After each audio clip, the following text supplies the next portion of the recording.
que os templos antigos têm a ver com os carros elétricos? Então, a semelhança está principalmente aqui, ó, nos templos antigos e nessa parte aqui dos carros elétricos, né? Como assim? Deixa eu contextualizar isso falando sobre celulares. Quando você pega um celular hoje, você vai ver que a maior parte dos ícones que representam ali os aplicativos, né, as funcionalidades ali do celular, são representados fazendo referências a coisas ou estágios daquela coisa anteriores. Como assim? Por exemplo, e-mail. E-mail é um electronic mail, né? É uma correspondência eletrônica. Então, no visual do ícone, ele imita a correspondência que o pessoal estava mais acostumado antes da invenção do e-mail, que eram as cartas, né? Os envelopes. Então, o símbolo do Gmail hoje, por exemplo, ele é um envelope estilizado, né? Fazendo a letra M ali. Agora ele já está um pouco mais abstrato, né? Um pouco mais abstraído dessa forma, né? Não faz uma referência tão direta, tão realista a envelope, mas a base continua sendo um envelope, e você tem outros serviços de e-mail também que tem o envelope de alguma forma ali, né? Eu lembro que tinha um do Mozilla, acho que é o Thunderbird, né? Que tinha um pássaro com um envelope na boca. Então você tem esse exemplo do e-mail, mas você poderia pegar vários outros, né? Você tem o ícone, até no computador, né? Saindo de celular. No computador, você vai clicar para salvar alguma coisa, geralmente o ícone para salvar é um disquete.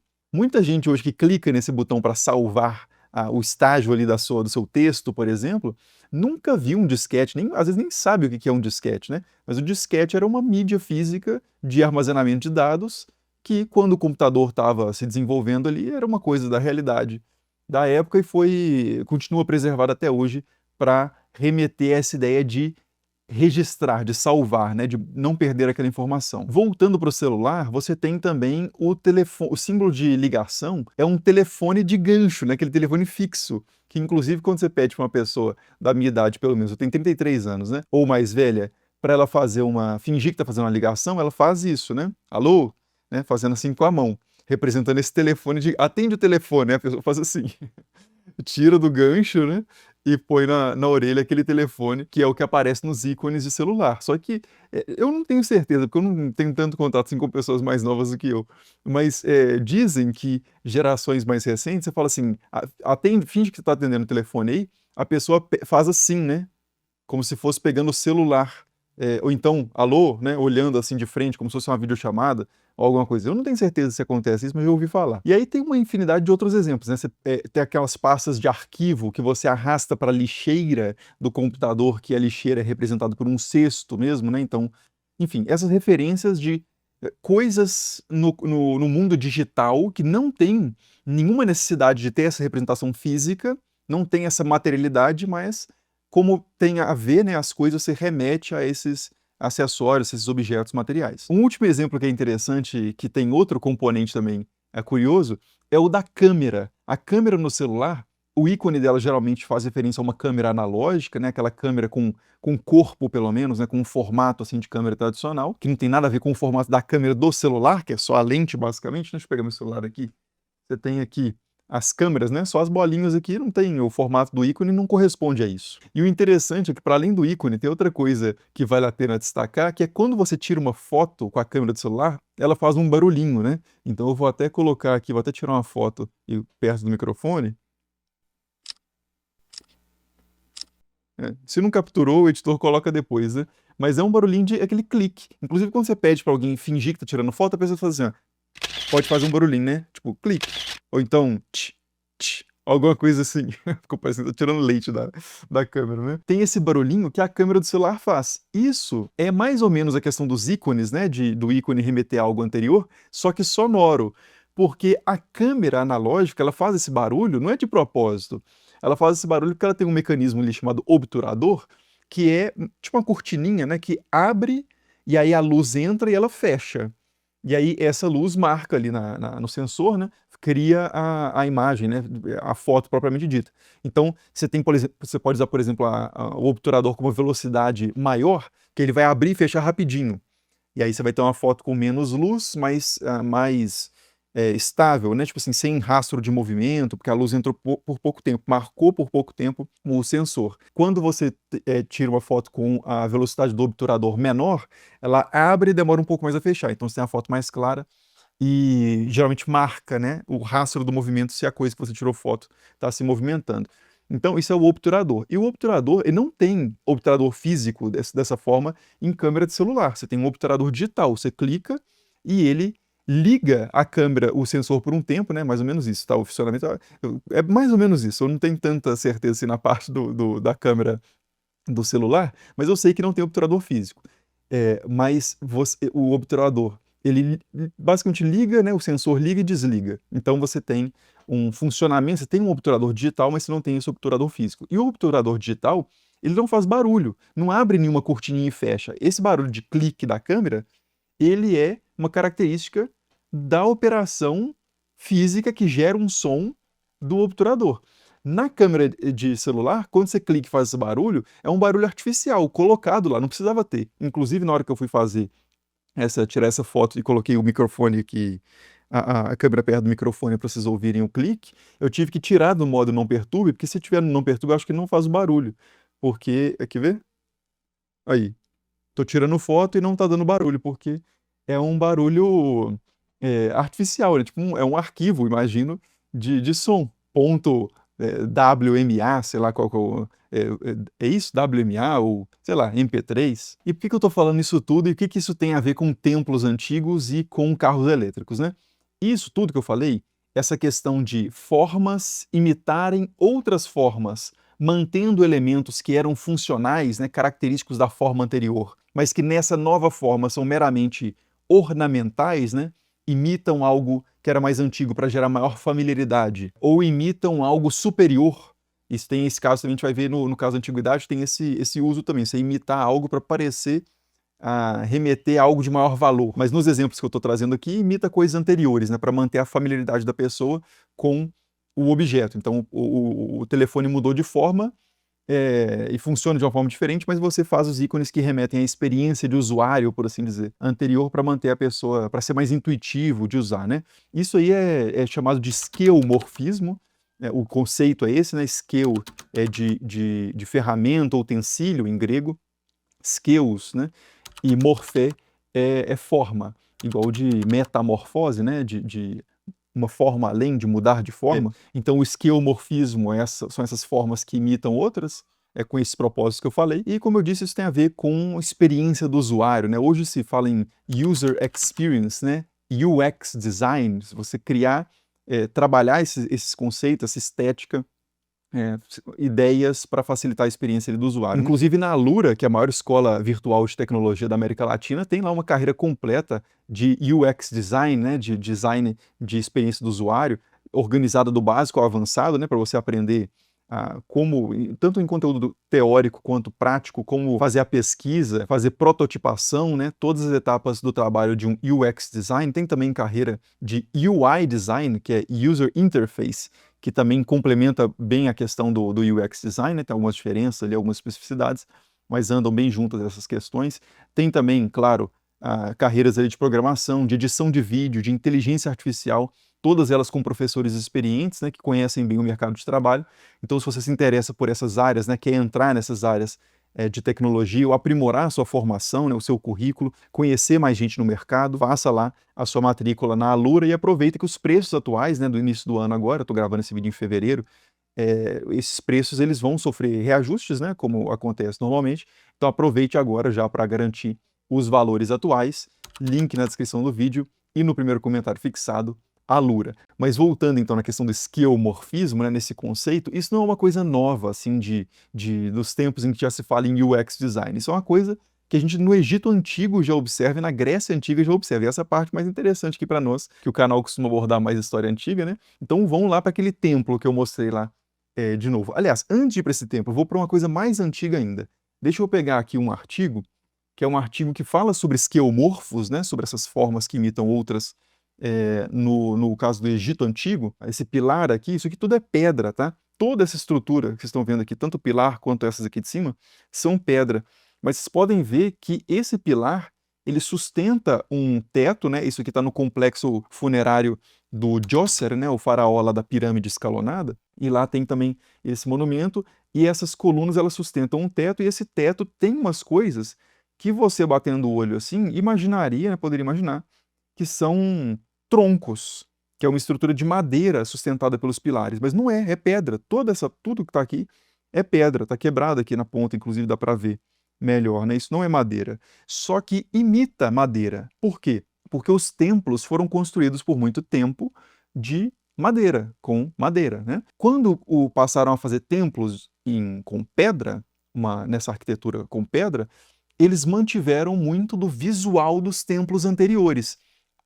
Coisas que tinham um propósito funcional, como, por exemplo, o obturador lá da câmera analógica, né? Ele faz aquele barulho sem querer, mas faz parte da operação do mecanismo do obturador. Quando você vai para um templo de madeira, você precisa colocar uma estrutura como essa aqui, de madeira mesmo, troncos para sustentar o telhado, é, mas não de pedra, não. Então isso aparece como uma memória, como uma referência a esse outro tipo de arquitetura que era feita em madeira. E outro exemplo, né, ainda no Egito Antigo, é que existia uma madeira muito preciosa, né, muito cara no Egito Antigo, que era o cedro do Líbano. Até na Bíblia a gente ouve falar muito do cedro dos cedros do Líbano, né? Era uma madeira muito cobiçada, que era importada, então isso tinha um valor agregado muito alto. Consequentemente, era uma coisa mais de elite ali no Egito Antigo. As estruturas, por exemplo, caixões de madeira de cedro, né? Eram mais caros. E quem não tinha como bancar um caixão desse, às vezes fazia um caixão de uma madeira como o sicômoro ou outras madeiras que eram mais baratas, mais acessíveis no Egito, e pintavam e faziam detalhes imitando os nós ali, né, a textura do cedro do Líbano para poder fazer essa imitação, né, um esqueomorfismo aqui nesse caso, não de retenção de uma característica anterior, mas de emulação, né, de imitação de uma característica de algo que é mais valorizado naquela sociedade. No caso da Grécia, a gente também tem uns exemplos interessantes. Esse aqui é um artigo sobre esqueomorfos na Grécia, e ele mostra aqui, quer ver aqui, né, essa taça, né, esse copo que é de cerâmica, é um objeto minoico ali, né, da ilha de Creta, antes da ocupação grega mais conhecida que a gente tem, né, dos dóricos, jônicos, eólicos e tal. É um período bem anterior na Idade do Bronze tardia, e a gente tem esse objeto que parece de metal, mas é de cerâmica, uma cerâmica bem fina, para imitar ali algo de bronze, por exemplo, ou até mesmo de prata, de ouro, e também tem as curvas aqui da cerâmica, né, imitando essa estrutura de metal. É muito comum encontrar em objetos também de cerâmica desse período alguns falsos rebites, falsas pontas de prego ou coisa desse tipo, coisas que seriam utilizadas em objetos de metal, mas encontra-se isso simulado em cerâmica. E não só o metal era utilizado, mas, por exemplo, esse aqui é um cesto de pedra, também minoico, né, o minoano, dessa região ali de Creta, e ela é um esqueomorfo. É de pedra, mas ele imita um cesto de vime. Então, aqui nesse caso, não tem um aumento o cesto de vime, imagino que não tinha um valor superior a um objeto de pedra, mas tem essa referência a um objeto mais conhecido, mais antigo, que era o cesto feito primeiro com essa trama vegetal, né, de vime. E aí, quando fazem um de pedra, eles imitam a forma anterior, mesmo que não fosse necessário, né, ter essa aparência. Quando você trabalha o cesto de vime, ele tem essa aparência necessariamente pelas tramas ali do vegetal, né? Aqui na pedra, isso é uma imitação, é um esqueomorfo. Tem uma especulação também interessante, que é de que esses vasos aqui de figuras vermelhas, como se diz, as cerâmicas de figuras vermelhas, que as figuras são deixadas na cor da cerâmica e você pinta o resto de preto, né? Isso poderia ser uma tentativa de imitar vasos de metal em que você tem o vaso em si, por exemplo, vamos colocar prata, já bastante oxidada, né? A prata ela escurece rapidamente, ou outros metais também poderiam ser usados de base, que escurecem rapidamente, e por cima as imagens feitas em ouro ou em bronze. E aí essas cores, né, do vaso de cerâmica fariam uma referência a esses objetos mais valorizados, que eram os vasos de metais nobres, né? Por isso essas cores. Que não é certo não, mas tem essa especulação. Agora, uma coisa que é bem mais certa é mais um templo, né? Aqui agora um templo dórico, grego propriamente, em que a gente tem essa estrutura aqui, né? A gente tem essas três linhas verticais e embaixo umas coisas parecendo gotejando, né? Essas linhas verticais são os chamados tríglifos, e essa coisa gotejando, né, chamadas de gutas, são também característicos desses templos dóricos, e isso aqui imita templos gregos de madeira mais antigos também. O que é isso aqui, esses tríglifos?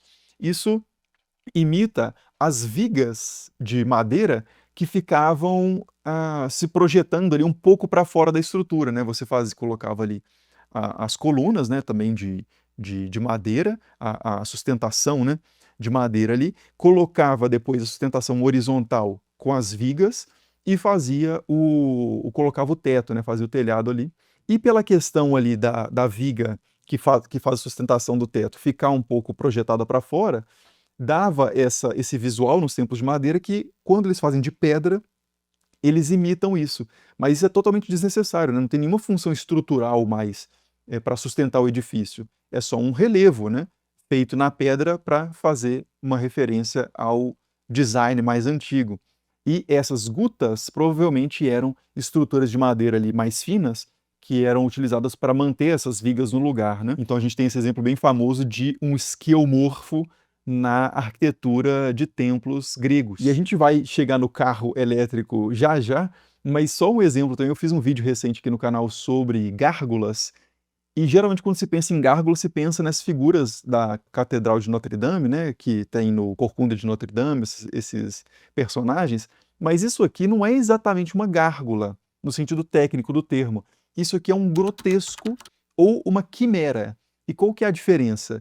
É porque gárgula mesmo, né, como eu digo lá no vídeo, gárgula vem de uma palavra que é gargouille, do francês antigo, que é garganta, que servia para, justamente como uma garganta, jogar água longe, né? Assim, a garganta humana serve para jogar água longe também, mas não necessariamente. Não sei se vocês entenderam o que eu quis dizer. Faz uma referência a essa questão de passagem de água pela garganta do bicho, né? Então isso aqui era algo necessário estruturalmente, não precisava ter essa elaboração artística, né? Poderia ser só uma projeção de pedra sem tanto trabalho. Mas assim, é importante que tenha essa projeção em relação à fachada do edifício, com o cano escondido aqui na estrutura, para jogar a água para longe, essa água que é coletada ali, por exemplo, do teto, né, da catedral, que ela vai sendo canalizada ali em calhas, essas calhas vão levando essa água para essas estruturas, que são as gárgulas, e as gárgulas cospem essa água longe para impedir o acúmulo da água e para impedir que a água escorra pela fachada, danificando ali a alvenaria ou caindo muito próximo da fundação também do edifício, né?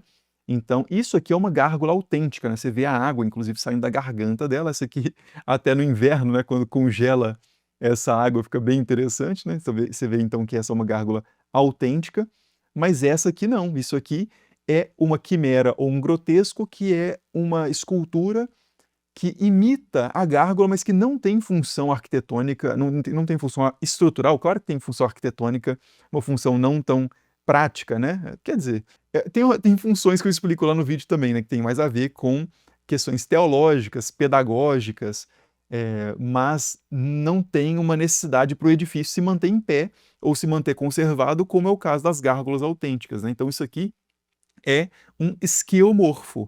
Ele preserva a aparência da gárgula, mas sem a função original da gárgula, né? E a gente poderia ir pensando em igrejas aqui, me vem um exemplo na cabeça, que é o das velas elétricas também, né? Que em vez da gente substituir as velas de igreja, quando você entra numa igreja, está cheio de velas ali, de pessoas que fazem pedidos, votos e tal, ou por qualquer outra motivação ali devocional, em vez de você ter a troca das velas por lâmpadas ou por LEDs evidentes, não, os caras usam hoje muito velas elétricas que imitam a vela, colocam um LEDzinho assim mais de branco quente, avermelhado, amarelado, e algo para mexer, assim, um pedacinho de plástico que parece o tremeluzir ali das velas autênticas, né?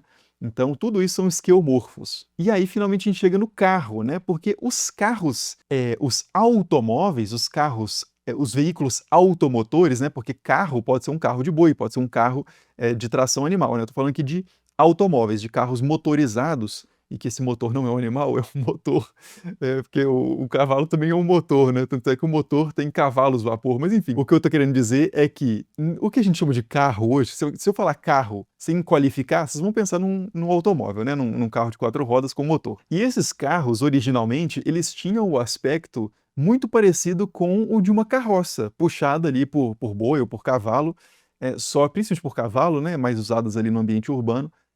E você faz uma adaptação daquilo, coloca um motor, no sentido moderno, um motor a combustão, naquilo, mas não muda tanto o design, assim, do que era o carro de tração animal. Então você tem essa questão da continuidade do design, mas você tem alguns exageros disso, por exemplo, num projeto chamado Horsey Horseless, da virada do século XIX para o século XX, que é o cavalo sem cavalo. É isso aqui, né? É essa carroça, isso aqui é um automóvel, é um carro, na verdade, que tem esse falso cavalo, essa falsa cabeça de cavalo aqui na frente, que é o tanque de combustível, na verdade.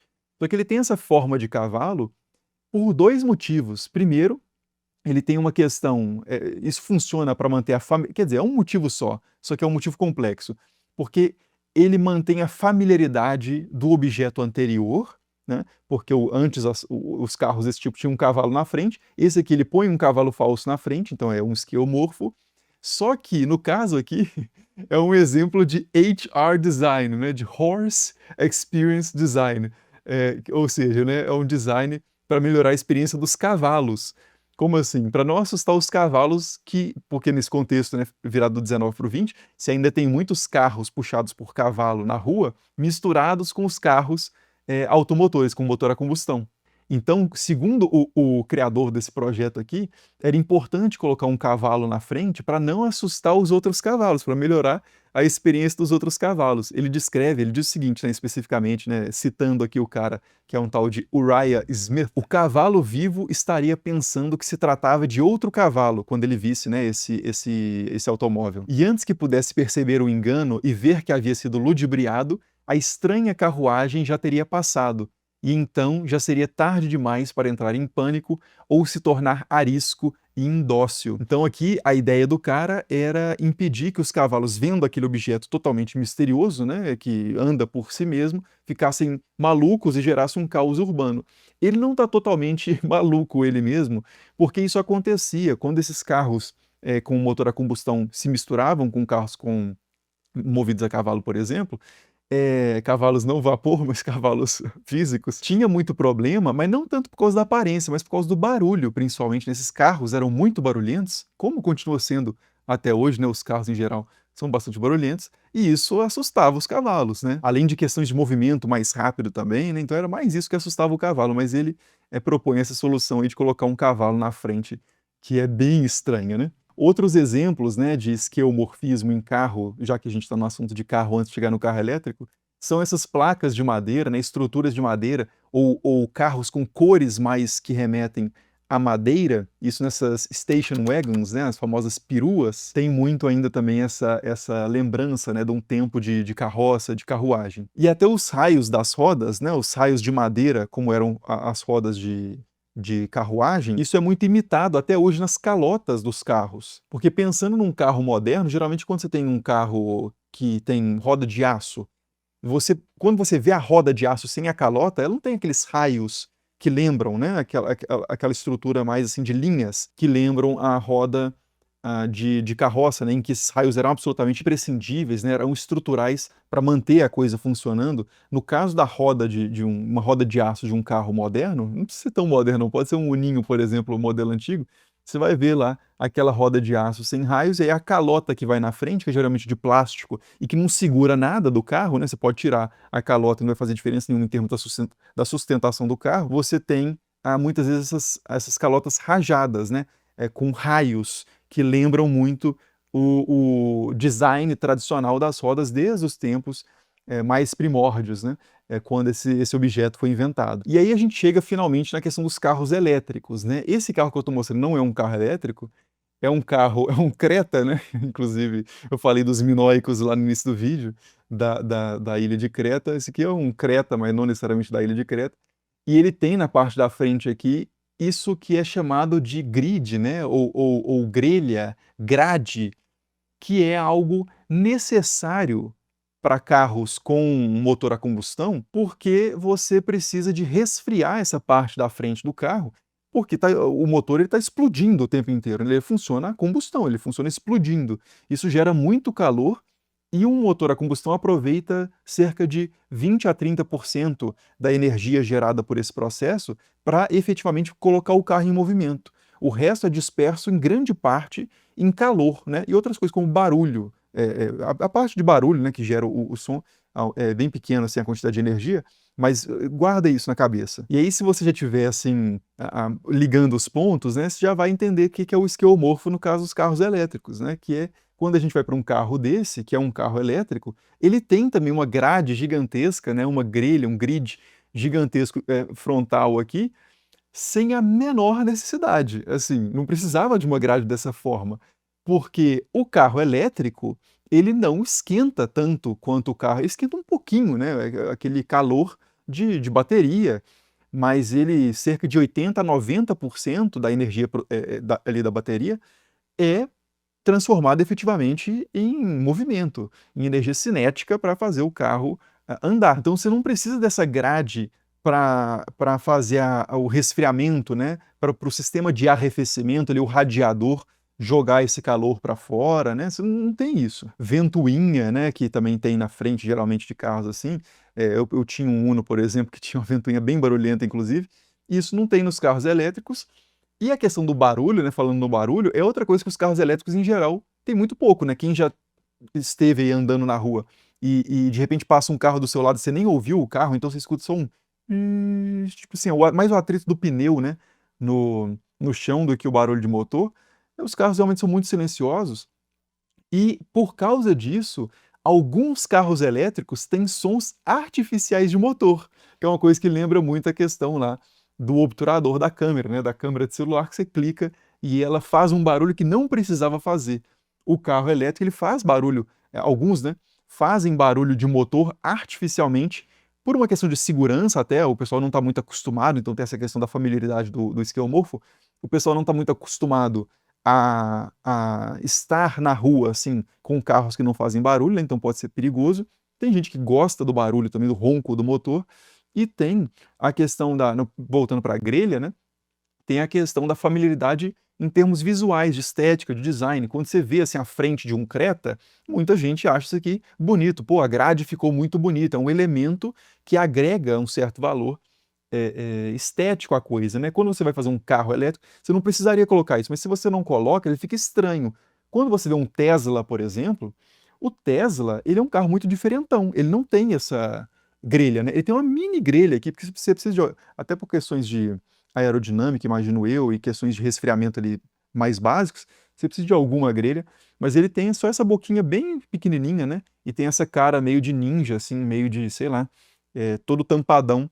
E isso gera um estranhamento, que pode ser um estranhamento que gera um apelo, tipo assim, eu quero esse carro diferentão, ou pode gerar uma certa repulsa. Você fala assim, não, isso aí tá esquisito demais. Tipo, quando você pega um Cybertruck da vida desse aqui, né, que tem um design muito diferente, tem gente que vai bater o olho e vai falar assim, pô, eu quero esse carro maluco, ou tem gente que vai falar assim, de jeito nenhum que eu quero um carro maluco desse, né? Então a diferença, ela pode gerar um valor positivo ou negativo também. Mas as marcas têm que trabalhar com isso, né, com essas questões de design, que tem muito a ver com esse conceito de esqueomorfismo, para não assustar tanto os consumidores ou para assustar estrategicamente, né, mas tem que ter um domínio conceitual dessas coisas. Mas então é isso, né, eu vou deixar a recomendação aqui do vídeo das gárgulas que eu citei e também um vídeo sobre pirâmides, já que eu falei lá do Djoser e da pirâmide escalonada, e nos vemos aí nos próximos. Muito obrigado.